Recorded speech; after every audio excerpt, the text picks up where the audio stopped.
কোনো ব্যক্তি জাদুগ্রস্ত কিনা এটা বোঝাটা অনেক সময় খুবই সহজ, আবার কোনো কোনো সময় একটু দুরূহ।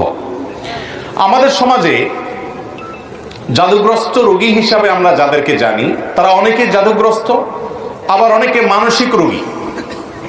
সাধারণ মানসিক রোগীকেও অনেক সময় জাদুগ্রস্ত বা জিনে আক্রান্ত রোগী হিসাবে আমরা মনে করি। এটা অনেক সময় ভুল হয় আমাদের। তো এই জন্য জাদুগ্রস্ত রোগীর কিছু আলামত আছে, সে আলামতগুলো দেখে আমরা নিরূপণ করতে পারি কোন ব্যক্তিকে জাদু করা হয়েছে, অর্থাৎ ব্ল্যাক ম্যাজিক করা হয়েছে। এর আগে বলে রাখি যে ব্ল্যাক ম্যাজিক যে করে আর যে করায় পয়সা দিয়ে, এই উভয় ব্যক্তি শুধু কবিরা গুনাহকারী নয়, বরং এই জাদুর কাজ যে ব্যক্তি করে, জাদুকর বা ব্ল্যাক ম্যাজিশিয়ান যে ব্যক্তি ব্ল্যাক ম্যাজিক করে মানুষের ক্ষতি করে, ইসলামী শরীয়ত দৃষ্টিকোণ থেকে সবচাইতে জঘন্য শাস্তির মুখোমুখি সে ব্যক্তি হবে। মৃত্যুদণ্ডের শাস্তি ইসলামী আদালত তাকে দিবে। এটাই হলো ইসলামী শরীয়র বিধান। এত জঘন্য অপরাধ এই জাদু কারোর উপরে করা হয়েছে কিনা এটা বোঝার জন্য একটা মৌলিক আলামত হলো জাদুগ্রস্ত ব্যক্তি কোরআনে কারীমের তেলাওয়াত সহ্য করতে পারে না।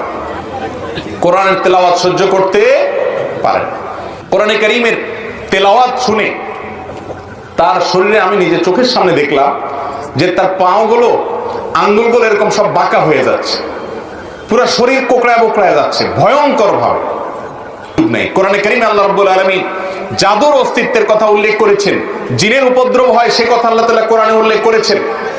এই জন্য কোন ব্যক্তি জাদুগ্রস্ত কিনা এটা বোঝার জন্য একটা মৌলিক আলামত হলো কোরআনে কারীমের তেলাওয়াত সাধারণত জাদুগ্রস্ত রোগী সহ্য করতে পারে না এবং অস্থির হয়ে যায়। কখনো শরীর ফুলে ওঠে, কখনো ছটফট করে, কখনো সে তেলাওয়াত বন্ধ করার জন্য তার যত জোর আছে তত জোর দিয়ে চেষ্টা করে। এরকম আরো বহু আলামত আছে। কখনো কখনো ব্ল্যাক ম্যাজিক করা হলে এই ব্যক্তি দিন দিন শুকায় যায়, খেতে পারে না, বাসার থেকে বের হতে পারে না, বিছানা থেকে উঠতেও পারে না ভালো করে। এমনিতে তার মধ্যে কোনো রোগ নেই। ভাইরা আমার, এই ধরনের সমস্যা আজকাল আমাদের ঘরে ঘরে অহরহ হচ্ছে। তো এই জাদু যেটা দিন দিন আমাদের সমাজে বেড়ে চলেছে, মূলত এখানে শয়তানের আশ্রয় নেওয়া হয় এবং কুফরি কালাম পাঠ করা হয়। এগুলোর মাধ্যমে মানুষ মানুষের ক্ষতি করতে পারে। আল্লাহ রাব্বুল আলামিন সে অপশন রেখেছেন। এটা এক ধরনের পরীক্ষা, আল্লাহ বিভিন্ন হিকমা আছে এর পেছনে। যদি ধরা পড়ে এই ব্যক্তির ট্রিটমেন্ট কি সেটা বলার আগে আরো কয়েকটা আলামত বলি।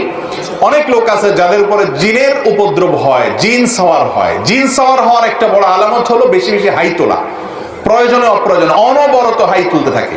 এর পাশাপাশি চোখ দিয়ে অনবরত পানি পড়তে থাকার অনেক আলামত আছে। বিশেষ করে যারা শরঈ ঝাড়ফুঁক করেন এই সমস্ত লোকেরা এগুলো ভালো বলতে পারবেন। আমি মৌলিক কয়েকটা আলামত বললাম।